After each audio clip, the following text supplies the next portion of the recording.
what's going on, all hip hop? Michael Blake, candidate for mayor, candidate DNC vice chair. Just much love all day, every day. We understand your block won't block your blessing, your zip code won't deny your destiny. So as long as we rock with hip hop, we always gonna be all good all day, every day. Let's go. What's going on, world? It's your man Chuck Creekmur, aka Jigsaw, and I'm here with my man Michael Blake. He is running for mayor of New York City. Had to have him. This is a big place. It's a big business. You already know. And let me just say this, give you some context. Okay. You know, when I was on my own, I don't know what I was doing, right? But I was in the White House on a community, let's say it's a community mission, because I do work for the people, I feel like. Okay. But at that particular time, Obama was in office, Yeah. and we had a space to come in and meet. Not directly with Obama, but people. And yourself, you were one of them. So I just want to give people context so that they understand that I've known you for a while now.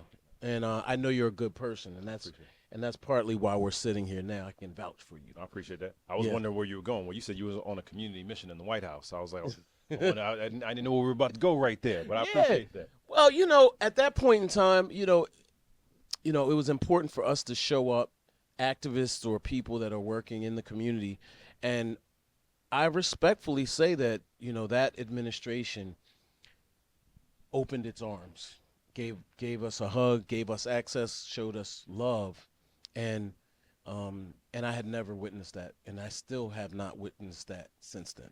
I can say that honestly. Yeah. So let's talk about you a little bit. I appreciate Give people some background on you and who you are. Some people know and others don't. Yeah.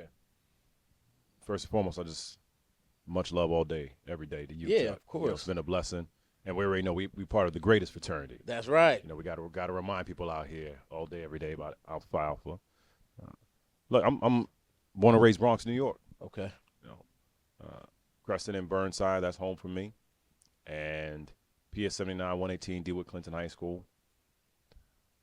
Had the opportunity to be able to do a lot of things. It was that kid from the South Bronx where families from Jamaica, mama, 40 years, worked in a manufacturing plant, raised 4 boys. You know, daddy, God rest his soul, was a janitor at St. Barnabas Hospital, 1199 SCIU.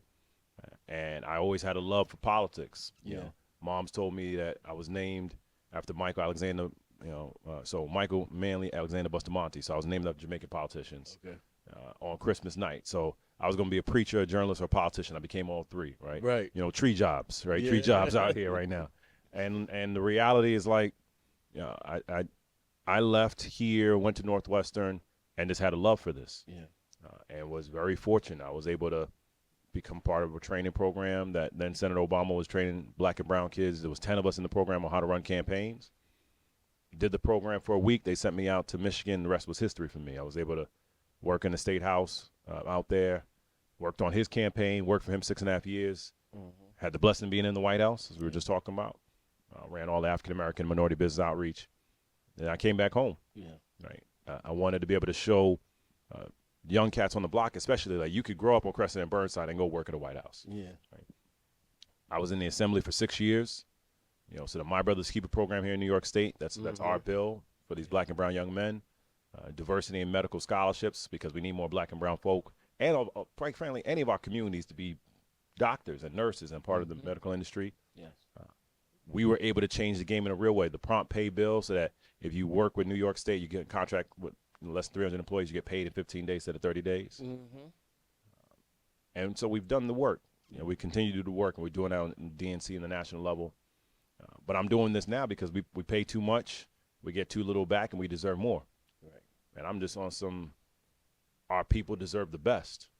Right. And we can provide that vision that when New York City is led correctly, and New York City has a vision that is inspiring and real, where you can make money and make impact, where your public schools and public safety can both work, that you can have people and say, you know what, we can change the game for the better. And that's why I decided to run for mayor. Yeah.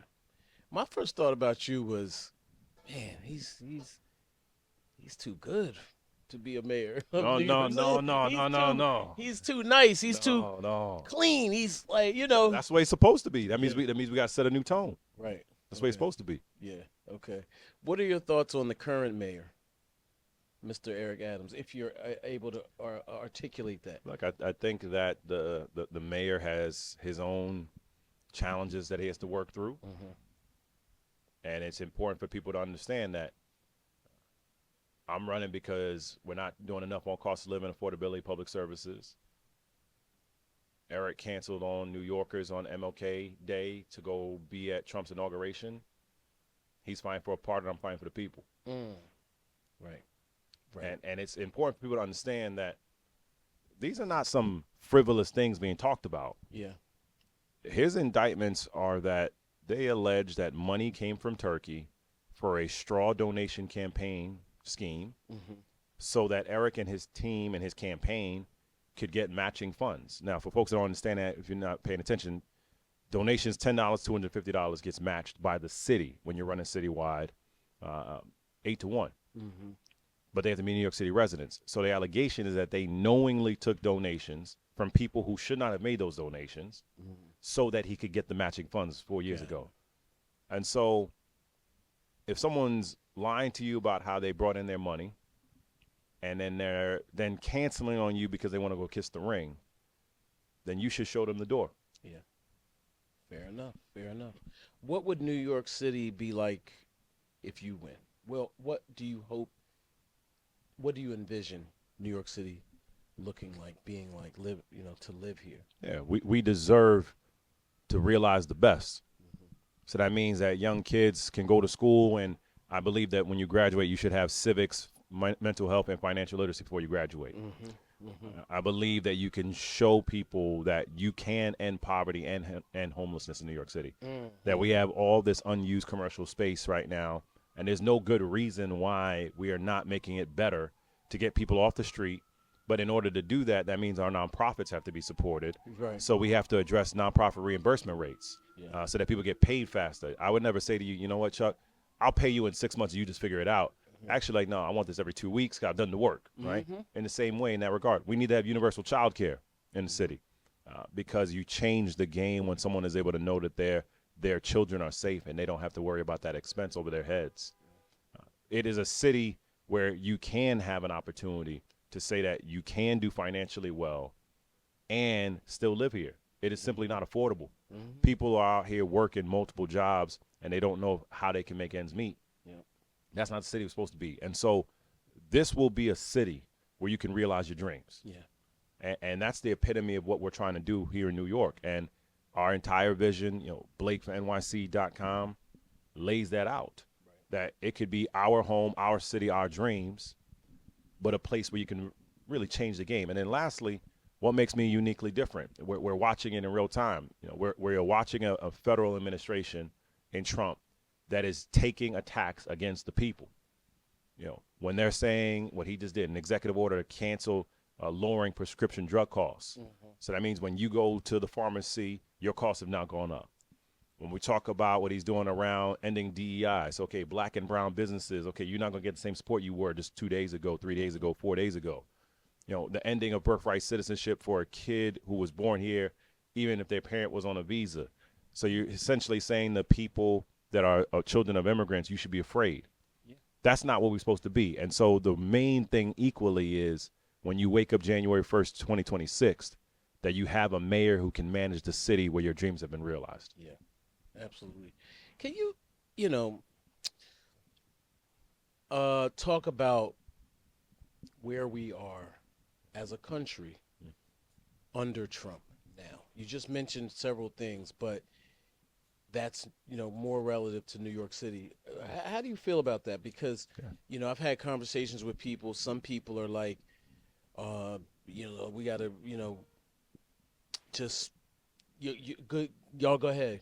Yeah, we're good. Yeah. We're not even messing with y'all anymore. You get what you deserve. Others are like, we need to participate. We need to jump in. We need to extend an olive branch to Trump or MAGA or whatever. What's your position on that? Yeah, I don't know how you extend an olive branch to an insurrectionist. I'm not really sure how that works right there, right? Someone wanted to burn your Capitol down. I'm not really sure what's the meeting point there, right?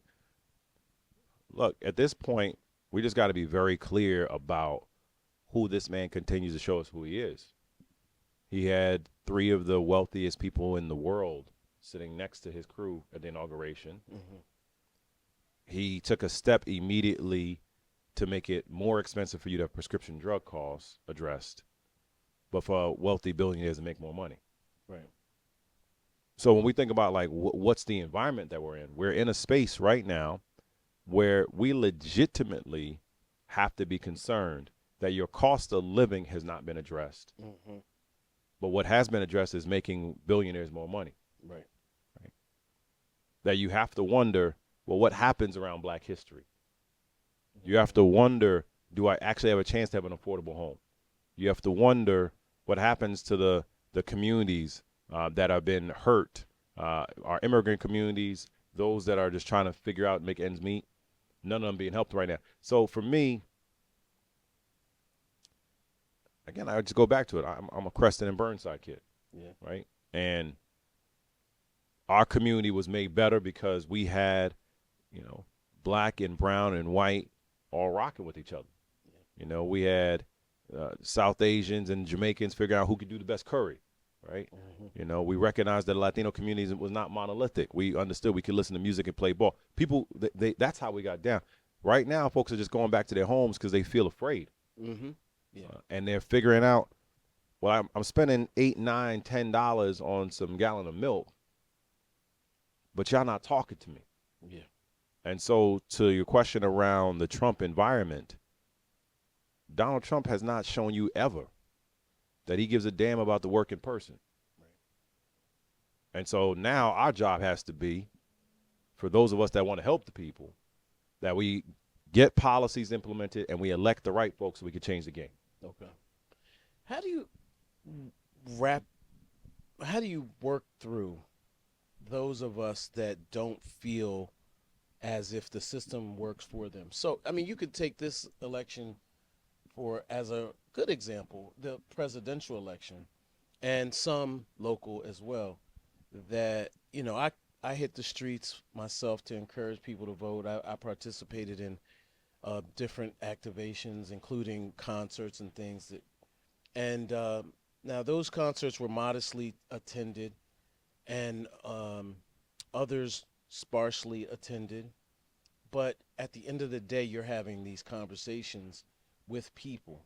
Now, it depends on who you're talking to, but I did notice that a lot of the young people seemed less enthusiastic about voting. The urgency wasn't necessarily resonating with the ones that I spoke to, which were some of which were in the city, in the inner city. Look, a lot of the young cats right now don't believe that this works for them. Mm-hmm. And so that's why the first piece has to be around civics, right? And saying that, government's working for you all the time. From the moment you're born to the moment you get called on home, everything in your life is impacted by policy. Yeah. Right? And so, you can say to me, I don't like what the system is doing. I respect that. I honor that. But then let's have the conversation of okay, what do we do to make it better then? Yeah. Walking away is not the option. That's not the alternative. Right. You got to get in the game. Mm-hmm. I still am not seeing someone hit a game-winning shot from the bench. Right. Still waiting to see that happen. Yeah. And so at the end of the day, we have to show you why it matters. Right. And that being involved in the process matters. Right. And so to do that, that means then on the local level and the national level, gamers, athletes, entertainers, influencers, use the power for good so people can be aware of the differences in these policies. Mm-hmm. So that then someone's like, okay, I can understand why this actually happened and how this actually happened. So that when it's time to go vote, you're not a stranger to them. Yeah. And that's what we have to do. We got to stop making candidates be strangers and who only show up 4 weeks for an election, as opposed to are you rocking with someone 4 months, 4 years for an election. Mm-hmm. Okay. Now, let's talk about the Democratic Party a little bit. Okay. I'll be honest. I recently had a conversation, and this individual made it seem as though the Democrats have done nothing, or rather, I should say, based on support from the African American community, they have done relatively nothing, just a little more than the Republican Party. What do you say to that? Yeah, that's flat wrong. Man, we're watching again in real time. First, it's the depth of the pain of what we have endured and still endure as black folk is real. And so there is a sentiment sometimes that if you're not going all the way and doing more, you haven't done something. But that's just simply not the case.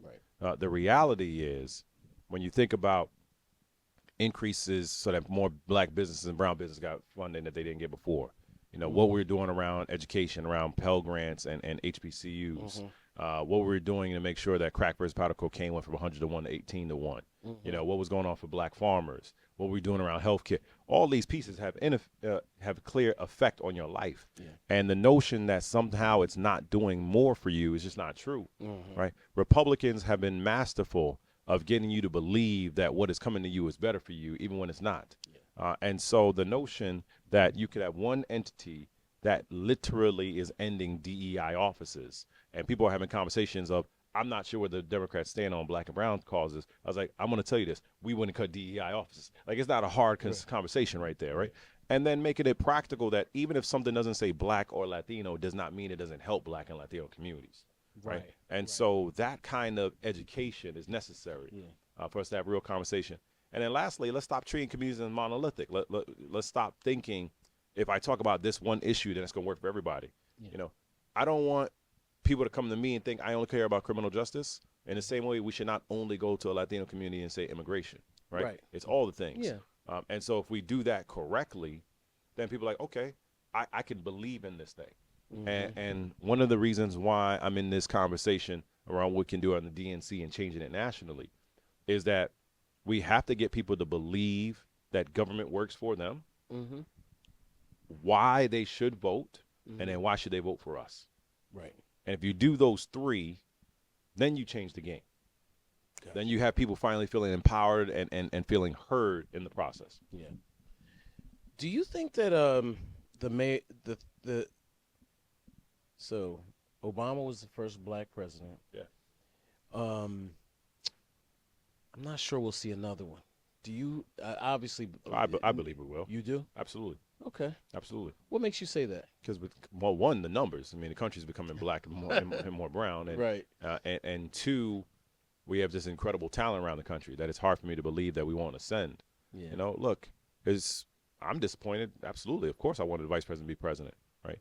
But am I going to believe that our country is not going to elect someone black moving forward? No. I refuse to allow those that have that mindset to win. Okay. I feel you. This thing here feels, when I say this thing, this new administration feels different than anything we've ever encountered. So, and when I say that, I mean you see the technocrats around him. You see Mark Zuckerberg remove the protections against racist misinformation, even just flat out fact checking. You see TikTok put up propaganda before he's even in office, and we realized, and then you see him at the inauguration. You see Jeff Bezos give Melania Trump $40 million for a documentary, which we know is just washing money. Right. Allegedly. I got you. Allegedly.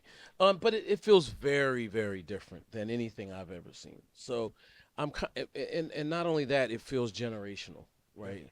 It does not feel like, oh yeah, in 4 years, all right, we'll just elect someone else. Ride this out. It feels like these are, and don't even get me started on the Supreme Court and things of that sort. Look, we're in a zone, and Chuck, this is why you are essential, right? Hip-hop, sports, entertainers and entertainment are going to be what opens the door for people to be willing to listen. It's then going to be gamers that are going to sustain the conversation because of what's happening in those chats. And then it's going to be those validators that people will believe in this again. Yeah. Right. And like, I understand. I'm a full believer in this. I'm out here. I'm walking around. It's brick outside. Yeah. And still got on 3-piece. Right. I really believe in this. I really believe that when you do this correctly, you could change the game. Right. You know, I really do believe that we can have great public schools and great trains and great public health and great public housing. I do believe that. Yeah. Fundamentally, I do believe that, yes, I am qualified and I am black. Mm-hmm. Right. Mm-hmm. I do believe that a sister can win, and that doesn't mean I've lost. Mm-hmm. And I just think at the end of the day, for those of us who have had a chance to make it, whatever that's supposed to mean, we have a responsibility now to show people like, yo, this matters. Yeah. Like this, it really does matter. That the conversation around Supreme Court, people are just like, I can't even grasp that. That feels so far away. I understand. Mm-hmm. I understand. But that doesn't mean you shouldn't be involved. Right. Like we used to have Schoolhouse Rock back in the day. Yeah. Right. And at the end of the day, it's like, okay, you know, what is this thing? Why does the city council matter to me? Why does mayor matter to me? Why does state house matter to me? And every single day that you show someone why it matters, it changes things. Yeah. You know, I was talking recently. Brooke, she said to me, she was like, well, make it clear to someone when you're talking about someone being skilled at one thing and doing something else, right? Mm-hmm. And it's like, you know, would I ask for the doctor to be the one that leads my exam in this classroom? Probably not.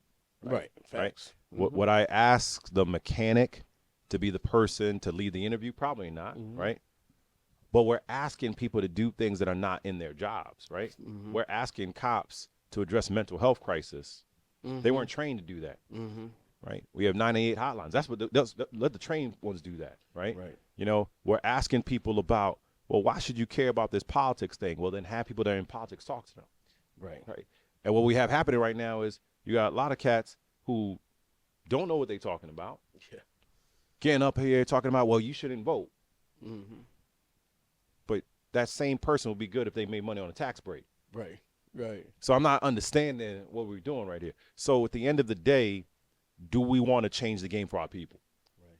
And if we're serious about that, you can't cede the power. Right. Politics gives us that power. Right. What, you know, you mentioned something around not voting people, but this is where some of the technology becomes problematic. It's obviously a tool that we use how we decide, but I've noticed in the last few years, people, I believe, intentionally mislead people, intentionally 100% is happening. monetize. Yeah. Yeah. Or maybe, quite frankly, paid to do so. I don't know. I can't confirm that. I'm gonna tell you that is happening. Okay. Yeah. Yeah. And how do you flip that? I'm asking questions because I don't actually know. And as someone who does, in fact, deal with media and has for a long time, I wrestle with it. Yeah. How do we, you know, there's a quote, and I forget, I think it might be Nietzsche.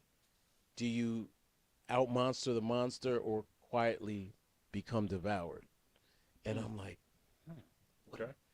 you know, and I think about that Okay. in terms of politics too. Okay. You know, I think of it in that way as well because we see one monster, and what's gonna face? That's like Godzilla versus King Kong. Not comparing. Not comparing. It's always a good movie, though. Yeah. Yeah, it's a good movie. Yeah.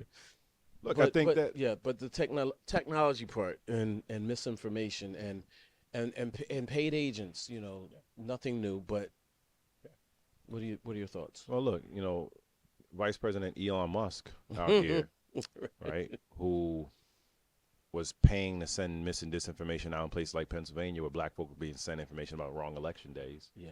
Right. If they weren't afraid of us having power, why would they give us mis and disinformation? Right. Yeah. Right. And so at the end of the day, we have a responsibility. We do this now with our Kairos Democracy Project. We're doing this in our work around democratic politics. Add a source to information that you see it, right? Mm-hmm. So it's like, okay, well, where did this come from? Mm-hmm. Right? Give me a link. Give me something where I could find the actual fact on this. Yeah. And then you go do your thing. Right. Right? Because what's happening right now is that people are like, you know what? I don't know if I actually believe what I'm seeing. Mm-hmm. Right? Yeah. And you're spending so much time getting someone to believe a fact. Not even believe an opinion, believe a fact. because one side has made it a point that they are getting an advantage by our confusion, right? And so how do we address that? Again, I think adding sources, adding fact checks, being the willing ones to say, even if you don't agree with my opinion, here's how you can get more information to find out what's going on. Because at the end of the day, I still love you, my brother. I still love you, my sister. I just want you to win, right? And I'm going to direct you to multiple outlets. I think a lot of times we're telling someone something and we're only giving them one option. Now, here's what I'm going to do. I'm going to use technology. I want you to rock those WhatsApp groups and those group me's and those signal chains and Telegram, whatever else you got going, and give people multiple pieces of ways to verify what they're learning about. Because then, again, you change the game. Then someone's like, okay, I've seen it in multiple places. It's really hard if you see it in multiple different places to be like, okay, it's just not true. Right? You might not still agree with me, but it doesn't mean it's not true. Right. And what the Republicans are doing are attacking black and brown men in particular with a lot of mis and disinformation, which we got to make sure that people understand those are different things, right? Like, am I trying to confuse you or am I giving you a flat out lie? Right. And when you see how they're using algorithm discrimination to their advantage, when Trump would sit around and say that this bunch of black people were surrounding him for support, and it was like actually no black people, they were just using AI around that. We are in an environment now where we have to utilize technology for good. Right. And if we do this correctly and well, then people can actually be a part of the game. Right. Of politics working for you. And look, I try to make it real practical, right? Like someone's like, you know what, I don't get down with that technology. I'm not doing all that. Like, oh, really? Oh, really? Okay. So you just went to the supermarket. Did you use your debit card? Yeah, okay. All right. You open up your phone. Did you use your Face ID? Oh, yeah. Okay. All right. You went on an airplane and they were able to scan your face without you taking your ID. Did you? Yeah, I did this thing. So, but you don't trust technology, though. Right. Again, you actually do. You don't trust technology as it relates to politics and information because someone's telling you it's not true. And they're doing that because they believe you being empowered will hurt them. Which is why I always go back to, we have to get back to civics. Because if people actually saw how this could work, then it would work well for all of us.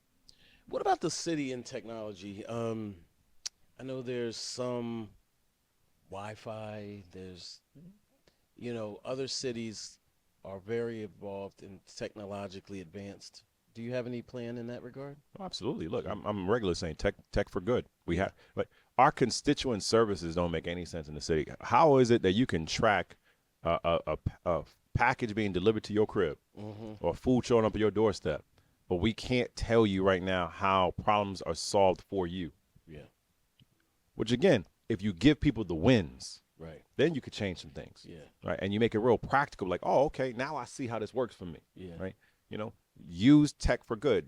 Find ways that you can utilize gamers so that video game technology is not just for entertainment, which is necessary and good because you have to have an outlet, but you can teach young people about quality assurance job skills so that then they can relate it for other jobs that are out here. How do you use tech so that we can find better ways that I can understand what that parking spot is and what's that fine or fee or where's that support service and how do I find help for myself? That's what people are trying to do. Right. We are in a society where someone truly can go weeks, months without turning on an actual TV because their phone and their tablet can do everything. But we're not finding ways to then directly connect to you in that same device. You have power in your hand, but you are powerless because we're not connecting you to the true power of government. Facts. Absolutely. Now let's switch gears just a little bit. Okay. What did you grow up listening to? I mean, a bunch of things. I mean, look, if we talking hip hop, What rappers, or musicians in hip hop did you listen to? Now, look, I gotta say, folks going to get in their feelings right now, right? Rakim still maybe the best lyricist if you just listen to the lyrics, with just vibes, right? Obviously, I'm a Bronx cat, but what Nas did with Illmatic was crazy. Crazy. That was just like legendary, right there that you might not ever get back at all. And then, look, we can obviously talk about Jay. We can talk about Big. We do all that. But cats never give Jada his due. Jadakiss. Jada, if you just listen, like, his lyrical brilliance was something extreme. Yeah. Extreme. Yeah. Right? And because he was with the Locks, people didn't really internalize it fully. But it's like, yo, this cat could go off the dome on something vicious. Right? And so, like, you just had that brilliance. Yeah. Really. Definitely. And I would tell, like, obviously we can do this all day. I'm a Bronx kid, right? Like, it's just like the level of actual consistent creative brilliance someone has to have to be a rapper. It's not like singing. Like, It's not like any other art form. at all. Like, I'm determining this story in my mind. Yeah. That I could just spit in these bars. Right. With no paper. Yeah. To thousands, millions. Over and over again. Yeah. Over and over again. Yeah. Right? Yeah. 100%. Who are you rocking with? Who, me? Ooh. Well, I'm a little more of a Cool G rap. Well, let me just be clear. Okay. Rakim, Cool G rap, Big Daddy Kane, and KRS-One are like Mount Rushmore. Okay. For me. And then as you go on, Yeah. you got your Nas, Yeah. your Jay, your Big, and then it gets interesting. Then it gets interesting. It gets very interesting. Okay. Some people want to put Pac on there, and then but then there's a lot of greatness in the 1990s. Yeah. Jadakiss wasn't fully formed by then, but you got DMX and X Big was, Pun. Yeah. You know, there's a lot of greatness that came out of the 90s. You know, X controlled the summers like 3 years in a row. Yeah. I mean, it wasn't even a fair fight. Not even close. Not even a fair fight. But I will say this, you know. Stop being greedy still gets me hyped. I'm just even thinking. right. Still, just even thinking about it. And that's a political statement. That was 100%. Yeah. 100%. Yeah. That's a crazy political statement. But also, you know, shout out to all the conscious rappers too. You know, those artists helped form me personally. Yeah. You know, because you take Common or Most. I'm more of a Common guy. Okay. And I'll tell you why. I've barely met Mos Def. Okay. Respectfully. I've barely met him. I met him, like, kind of met him. But Common, I feel like, has always been more accessible, more of the people, more aspirational even, in taking that conscious torch and carrying it. Yeah. Regardless of whether he was hot or cold. Some of his albums didn't do well, but he kept rapping, and now he's Grammy nominated. 100%. Yeah. 100%. So, but Mos Def is coming back this year, so that'll be very, very, very interesting. Yeah, but that's your safe word. I could tell. You say interesting. Interesting is my safe word. That's your safe word right there. Interesting. I'm with you. Okay. Yeah, but yeah, hip hop. What about the arts in New York? You know, I worry about access to the arts. You know, I think that a lot of the problems we have are partly due to the fact that kids are not able to engage in a positive way with their artistic sides or having places to go. Yeah. What are your thoughts on that? Look, at the end of the day, you gotta let a mind run, and a lot of times the thoughts and visuals of mind are being trapped inside. You know, I think about the brilliance of Andre Traynor. Andre's an exceptional Bronx graffiti artist who has done art across this city, where nobody touches his building once he blesses it. Right. So yeah, okay, I see what's happening here.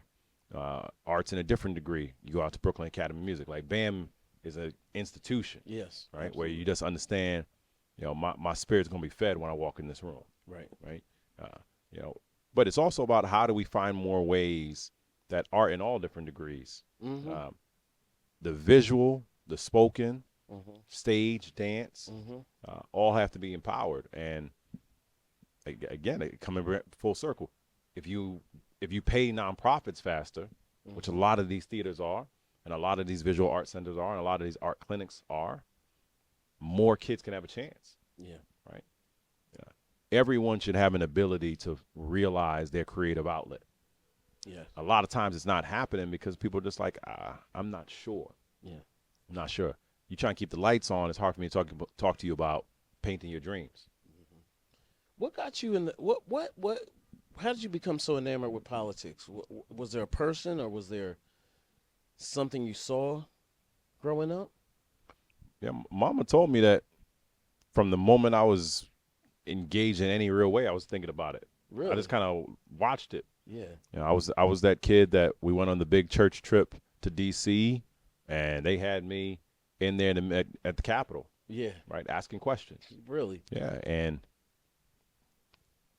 I'm gonna just say they knew something early on. Again, they named me after Jamaican prime minister, so they saw something in their spirit, and it has been with me as long as I can remember. I run my own businesses. I've had multiple teams on our team. I do a lot in sports, a lot in music, but this is my life purpose. This is my life purpose. Okay. You mentioned journalists in there somehow. Yeah, I mean, my actual degree's in broadcast journalism. Oh, okay. At Northwestern, and so we Next Level Sports, only black sports TV network in the country. You know, NLSC.com. We've been doing that work, but storytelling is essential. Yeah. You can't be a great politician, great public servant if you're not a storyteller. Right. Facts. So back to Obama a little bit. How was it working under him during his administration? I'll leave it there. I'll put a dot at the end of that. I felt like you want to say interesting again right there. that's what it felt like. It was about to come on right there. But that was an interesting time. That was a time. See, there you go. I had to say it. That was a time.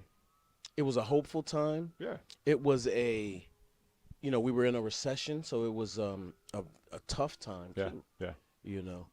But how was that experience for you? Yeah. How could something be more transformative than being a young black kid from the South Bronx who works in the White House for a black man as president? Yeah. Right. My every day was walking into the most critical institution in the world, and you look up around the walls, and it's a black man. Yeah. Right. Who he taught us some things that always stayed with me. He never liked, President Obama never liked us giving him one option. Okay. He always wanted us to give him three options because he said there's always more than one option on something. Right. We would always write out different notes. I remember one time we were staffing them, and I wrote out Antioch, and I wrote it out phonetically. And he looks at me. He's like, Blake. He's like, where did I represent? I was like, well, you were a senator in Illinois. He's like, you don't think I have Antioch Baptist Church on the South Side? Okay. Yeah, absolutely, sir. Absolutely, right? His mental capacity was incredible. Yeah. Right? And I do think, look, I think a lot of times we as black folk, and particularly black men, when you are confident in your abilities, you get labeled as arrogant. Arrogant is condescending and looking down on someone, and he is not that. Most of us are not that. Right. Right. He's just an exceptionally gifted man. Yeah. Thanks. Right. He just, and he just had it. Yeah. And I was saying this actually a few weeks ago. Think about how the man was the president of the Harvard Law Review and then became a community organizer. Like, if that can't tell you how real the man is, I don't know what we're talking about, right? I tell people that all the time. Like, it's just he could have literally, like, I'm good. Yeah. I'm going to go do my thing. No, he wanted to help the people. Yeah. He wanted to help the people. And it stays with me. We brought him to the Bronx. I'll never forget. We asked him to come for the My Brother's Keepers Summit. We launched the My Brother Keeper Alliance at Lehman College. And I got him to throw up the X for BX. And it just filled my heart that people were able to see, like, this man sees you. Yeah. And everything I'm trying to do now is to show that we are the next generation that's ready to take the mantle. Yeah. Okay. Dr. Martin Luther King's birthday was just the other day. Yeah. I just wanted to ask you, he's an Alpha brother as well. Yeah. This might sound like a weird question, but was he inspiring to you? Of course. Yeah. He has a line that has stayed with me. In the end, we remember not the words of our enemies, but the silence of our friends. Why does that resonate with you so much? Because at the end of the day, leadership is lonely. Yeah. Leadership is lonely. And you remember who's there with you. You remember who's there with you. Remember when you're like, oh, look, I'm trying to trying to realize some dreams right now. Yeah. And people are like, yeah, I'm not really sure. Right. It's like, no, I need believers. Yeah. Right? I need folks who are like, let's go figure this out. I want you to be real with me. I want you to ask real questions. I want you to be thoughtful. But when your friends are silent on you, it almost hurts more. Right? Yeah. And so at the end of the day, King showed what could be done in 39 years. Yeah. Right? And he consistently put himself second to everybody else. Yeah. And the end of his life is the continuity of why we fight this fight. He was fighting for economic justice for Memphis sanitation workers, right? And you can have both. You can have economic justice, and you can have social justice. Yeah. And of course, so it wasn't just the speeches. It was the brilliance of the man. Yeah. And he was able to talk to the common person Yeah. as well as the president, 100%. which I found to be amazing. And look, and showed us, bringing it all the way full circle, he regularly was in D.C. and pushing for changes and going to the White House and pushing for changes because they understood, he understood, and you know, all those, you know, Ambassador Andrew Young and, Yes. you know, a young John Lewis and Dr. Dorothy Irene Height, that you had to change policies. You want to change things at scale. Yeah. It's policy. Right. Fact. And I just keep telling folks, you can talk to me about all the other things you want to talk to me about. But if one person can change something for 300 million people in a second, I want to be in that room. Right. Right. How do you plan if at all? I mean, you have to at least consider working with the other side. How you know, how does that work for you? You know, the Yeah. Republicans, No, I get but that. I like to distinguish MAGA from Yeah. the Republican Yeah. Party. Is that fair? to Yeah, I say? mean, I but know look- some of them. I mean, MAGA has effectively a lockstep on the party right there, the Republican Party. Like, if you are seriously trying to address an issue, Right. let's talk, Okay. right? You out here talking to me on some, I'm not funding a school that's teaching Black history, then I don't know what we're talking about, right? You know, and I just think, again, the inauguration and then the immediate actions afterwards are why I'm running for mayor of New York City and why I'm one of the candidates for DNC vice chair. All the things he could have done. One of the things he did was to make it more expensive for you to get prescription drugs as opposed to cost of living. People are trying to figure out how they pay their bills. Yeah. So if someone comes to the table and says, let me show you how we can together make some things happen, Yeah. let's have that conversation Okay. because our people deserve better. Absolutely. Would you ever consider running for president yourself? But let's get this win. Consider. Let's get a win. Let's All get a right. win. Let's focus on the block. Yeah. Let's focus on the block. You know, what God has for us can never be denied. Okay. All right. Well, I would vote for you. I'll just say that. Well, let's start. Okay. Let's get everybody in Yeah. New York City Yeah. and all the folks that you know in New York City. Okay. Yeah. Facts. Let's make this happen. We're gonna here. make it. We're gonna make it work. You have a street team? Oh yeah, and we're gonna keep building it. Okay. All right. We're gonna get the street team. Okay. On board. Now. I'm putting you on the spot. I'm Nah, gonna no, you know what? I'm letting y'all know right now. Yeah, we got you out here. What? Go ahead. What you gonna put me on the spot about? Man, that congestion pricing killing Yeah, everybody. okay. Killing everybody. Here we go. Here we go. Yo, it's time I'm to. not putting it on you. It's time for me to make moves. Let me tell you about congestion pricing real Okay, quick. let's talk Okay. about it. So this is another one of those moments where the intent of good policy was met with terrible communication. Okay. What's the first word of congestion pricing? Congestion. Okay. Yeah. That's what they're trying to fix. Yes. And we having so much conversation around, yo, I got to pay this $9. Mm-hmm. It's like, okay. Or sometimes you sitting in an hour of traffic for something that should take you 10 minutes. Right. Right. Or you can't get that parking spot. Mm-hmm.